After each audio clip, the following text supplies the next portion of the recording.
आज हम लोग जानते हैं कि इंडियन मेडिकल सिस्टम और रशियन मेडिकल सिस्टम या फॉरेन मेडिकल सिस्टम में क्या अंतर होता है। फिक्स पॉइंट्स में समझते हैं। मैं डॉक्टर हरिओम राजौरिया, मैंने अपना एफएमजी फार ईस्टर्न फेडरल यूनिवर्सिटी से किया है और मैंने अपना एफएमजी फर्स्ट अटेम्प्ट में ही क्लियर किया है। तो कुछ पॉइंट्स हैं जो इनमें मेडिकल सिस्टम हम कंपेयर कर सकते हैं। पहला है कि ड्यूरेशन क्या होता है, दूसरा बॉन्ड पॉलिसी, तीसरा क्या होता है क्लिनिकल और जो प्रैक्टिकल नॉलेज है वो किस तरीके से होता है, और चौथा एफएमजी और नीट पीजी के बारे में कुछ पॉइंट समझ। तो सबसे पहला पॉइंट आता है ड्यूरेशन। बहुत लोगों को रहता है कि कितने समय में रशिया से एमबीबीएस कंप्लीट या किर्गिस्तान वगैरह से कंप्लीट हो जाता है और इंडिया में होता है। इंडिया में सबको पता है कि करीब करीब 6 साल में आपका एमबीबीएस कंप्लीट होता है, लेकिन रशिया से आपका 6 साल का टोटल ड्यूरेशन होता है अकेला एमबीबीएस का। उसके बाद आप, जैसे मैं 19 अगस्त 19 में गया था, अगस्त 25 में आ गया था।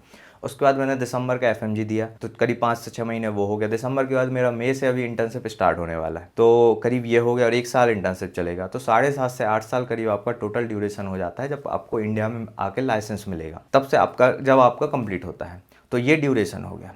इसके कुछ बेनिफिट और कुछ डिसएडवांटेज हैं, वो मैं आपको आगे समझाऊंगा कि कैसे कैसे आप कंपेयर कर सकते हैं। दूसरा होता है बॉन्ड पॉलिसी, जो किसी को मालूम नहीं होती। यदि आप इंडिया से मेडिकल एमबीबीएस करते हैं तो यहाँ पे गवर्नमेंट कॉलेज होता है, हर एक स्टेट में अलग अलग बॉन्ड पॉलिसी होता है कि आप अपना एमबीबीएस आप कंप्लीट करते हैं, और एमबीबीएस कंप्लीट करने के बाद आपको 1 2 3 साल ऐसा अलग अलग स्टेट में रहता है, आपको वहाँ पे पे करना, मतलब सर्विस आपको देना पड़ेगा। वो गवर्नमेंट आपका फीस पे करती है, इसलिए आपको उसमें उतना उनको सर्विस देना पड़ेगा।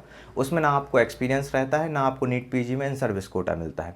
जो जनरली जैसे हम लोग एमबीबीएस करके फॉरेन से आते हैं, तो यदि एज एमओ यदि रूरल सर्विस आप देते हो, जैसे एमपी में बात करें, हर एक जगह रहता है इन सर्विस कोटा, तो आपको वो उसमें सर्विस में आपको फिक्स सीट मिलेगा, रिजर्वेशन, और आपको कुछ बोनस पॉइंट मिलते हैं। तो वो चीज़ आप जैसे इंडियन जैसे गवर्नमेंट कॉलेज से करते हैं तो वो आपको नहीं मिलेगा, क्योंकि आप यहाँ फीस पे नहीं कर रहे हैं, गवर्नमेंट कर रही है, तो गवर्नमेंट उतना आपसे वो लेगी। वरना यदि आप बॉन्ड सर्विस उनको पे नहीं करते हैं, बॉन्ड सर्विस नहीं करते, तो आपको फिर उतना एक्स्ट्रा का जो पेनल्टी होता है वो पे करना पड़ेगा।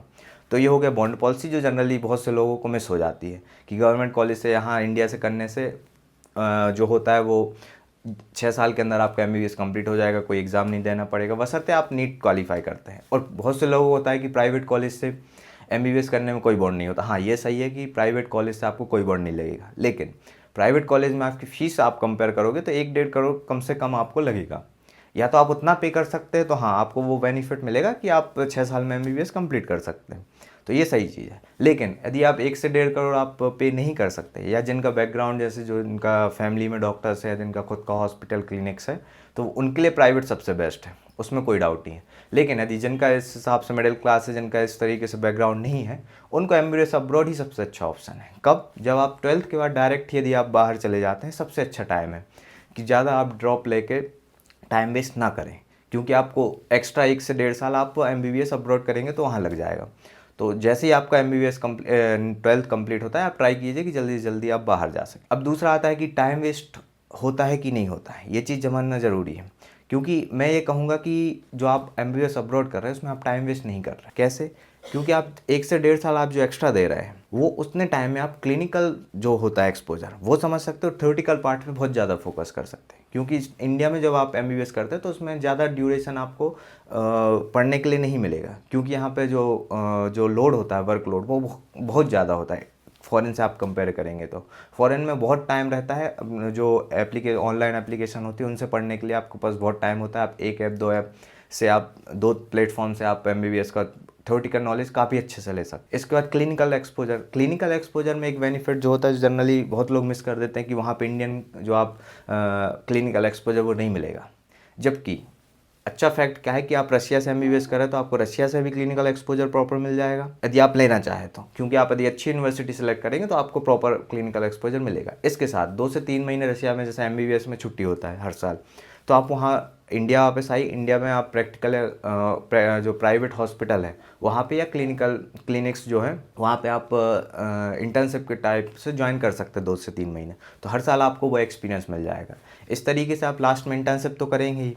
तो अभी जो आप यदि 6 साल तक आप 1 से 2 महीने आप इंडिया में कर सकते हैं और इंटर्नशिप करोगे, तो आपको इंडिया वाले जो इंडिया से एमबीबीएस कर रहे हैं उनसे कहीं ज़्यादा एक्सपीरियंस मिल जाएगा क्लिनिकल एक्सपोजर, यदि आप करना चाहे तो। तो इस तरीके से आपको रशिया का और इंडिया का 2 कंट्रीज़ है, उनका आपको क्लिनिकल एक्सपोजर मिल सकता है। तो ये 2 तरीके होते हैं। और जो अभी आप थ्योरेटिकल नॉलेज 1 से 1.5 साल आप एक्स्ट्रा पढ़ेंगे और वहाँ लोड भी कम होता है, तो वो आपको नीट पीजी में हेल्प करता है, क्योंकि आप जैसे ही आप कंप्लीट करते हैं एमबीबीएस, उसका आप इंडिया आओगे तो इंडिया में आपको एमबीबीएस जो एफएमजी है वो देना पड़ेगा। तो एफएमजी देने के बाद जो आप एफएमजी की तैयारी कर रहे हैं वो आपकी प्रॉपर जो नीट पीजी की है वो तैयारी हो जाती है, एक हिसाब से रिहर्सल हो जाता है। तो आपका जितना भी थ्योरेटिकल पार्ट है वो आपको नीट पीजी में कहीं ना कहीं हेल्प करेगा, जो आप एफएमजी के लिए तैयारी कर रहे हैं। तो इस तरीके से आपका थ्योरेटिकल पार्ट भी काफ़ी स्ट्रॉन्ग हो जाता है और प्रैक्टिकल पार्ट भी आपका स्ट्रॉन्ग हो सकता है यदि आप चाहें तो। अब बात करते हैं कि जो एफएमजी और नीट पीजी है उसमें डिफरेंस होता है कि नहीं होता है, वो निकलता है कि नहीं निकलता है, क्योंकि जनरली ये डाउट होता है कि देखते हैं कि रिजल्ट आया 20%, 15%, 24%, इस तरीके से रिजल्ट आ रहा है। प्रॉब्लम क्या है ना कि जो असली में जाते हैं, जो 100 बच्चे जा रहे हैं, रियलिटी में तैयारी करने वाले 100% नहीं होते हैं। प्रॉब्लम यह है, तैयारी करने वाले करीब 20 से 30 से 40% ही होते हैं। जनरली 1, 2 या 3 अटेम्प्ट में उनका एफएमजी क्लियर हो जाता है। यदि आप शुरू से, यदि आपको प्रॉपर गाइडेंस मिलता है फर्स्ट से 6th ईयर तक, तो आपको प्रॉपर इतना है कि एफएमजी आपका 150 क्लियर हो जाएगा। ये नीट यूजी की तरह नहीं है कि आपको कट ऑफ गिरेगी, आपको नंबर के हिसाब से सीट्स अलॉट होगा। इसमें ना कोई रिजर्वेशन होता है ना कुछ होगा। इसमें सीधा है, आपको 300 में से 150 नंबर लाना है, टिक करना है, कैसे भी करें। यदि आप 6 साल जनरली थोड़ा थोड़ा भी पढ़ लेते हैं तो इसमें 150 नंबर आसानी से आ सकते हैं। तो इस तरीके से इसको जो पॉइंट थे मैंने ट्राई किया है समझाने का कि यदि आप बाहर से एमबीबीएस अब्रॉड करना चाहते हैं तो एक बहुत अच्छा ऑप्शन है। यदि आपको यहाँ से इंडियन में गवर्नमेंट कॉलेज नहीं मिल रहा है या यहाँ से प्राइवेट आप अफोर्ड नहीं कर सकते हैं तो इस वीडियो में मैंने खास पॉइंट पे किया है जो ज़्यादातर लोग क्लियर नहीं करते हैं। जो मैं वहाँ से एक्सपीरियंस किया हूँ वो आपको समझा रहा हूँ कि किस तरीके से आप एमबीबीएस अब्रॉड चॉइस करना भी अच्छा ऑप्शन मान सकते हैं। उसके बेनिफिट अपने अपने अलग अलग बेनिफिट होते हैं। यदि आपको और अधिक कोई डाउट हो, क्वेरीज हो कि कैसे यूनिवर्सिटी सेलेक्ट करें, कैसे एफएमजी की तैयारी करें, वहाँ पे कौन से ईयर में कैसे पढ़ना रहता है, तो आप मुझसे कनेक्ट कर सकते हैं। मैं आपको पूरा गाइडेंस देने का ट्राई करूँगा।